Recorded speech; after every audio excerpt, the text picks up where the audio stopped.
commencé par faire des études d'art et puis l'art, pour moi, avait une dimension pas assez tournée vers l'autre et trop tournée vers soi. Et je suis revenue à l'architecture qui avait été quand même... qui avait été mon champ d'expérimentation quand j'étais petite, jusqu'à très tard.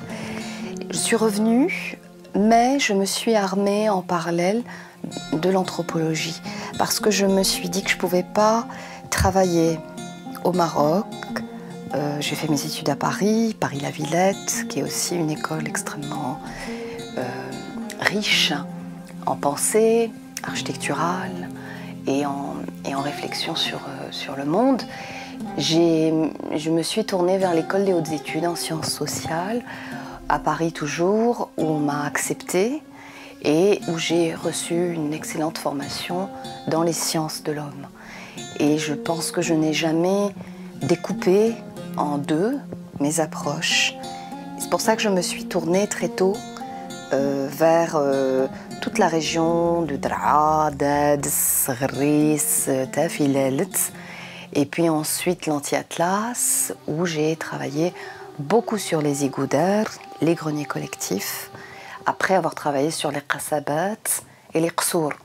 Donc il y a comme ça une vision, je pense, totale, à travers mes études certes, et ensuite dans le champ du travail, où depuis maintenant 2002, je ne fais que travailler sur ces architectures en terre, en pierre, ces architectures porteuses d'histoire et ces architectures en péril.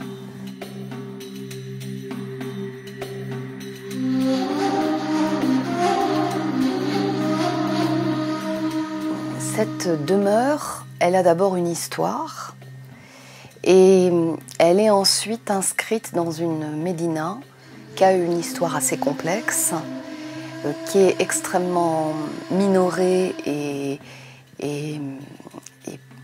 pas suffisamment mise en valeur dans son histoire et dans ses spécificités.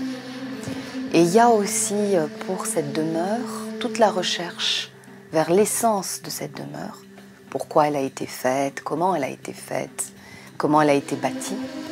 Et ça, on le découvre quand on démonte, quand on remonte, donc c'est extrêmement intéressant.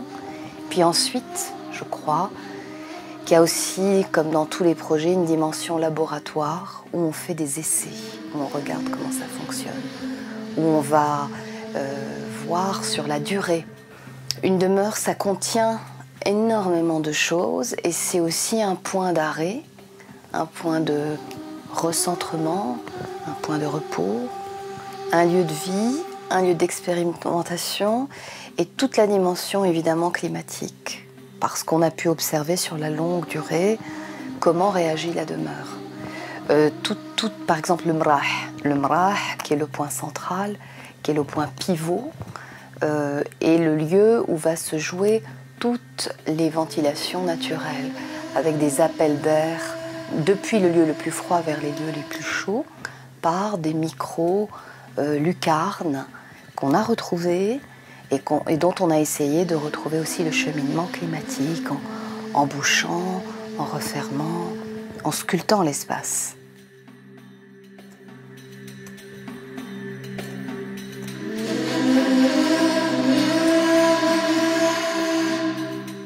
On est dans cette région du monde, le pays qui a mis au point le pisé, ce fameux matériau, on peut même dire cette technologie basée sur la terre crue, la dame, qui contracte la molécule, qui en fait ce que Pline l'Ancien appelait une pierre de terre, et qui en a fait un matériau qui a franchi la Méditerranée et qui s'est épanoui complètement dans toute la péninsule ibérique.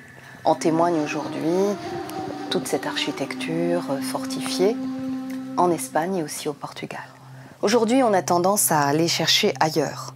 On va chercher du béton armé, on va chercher des techniques extérieures, on va chercher des dispositifs extérieurs.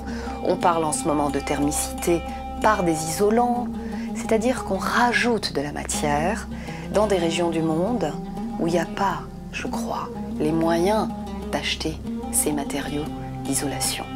On le fera certainement pour les villes, on le fera pour les bâtiments, en développant des filières, la filière du chanvre, la filière de la terre crue, il y a énormément de choses à faire, mais on ne doit pas négliger notre héritage.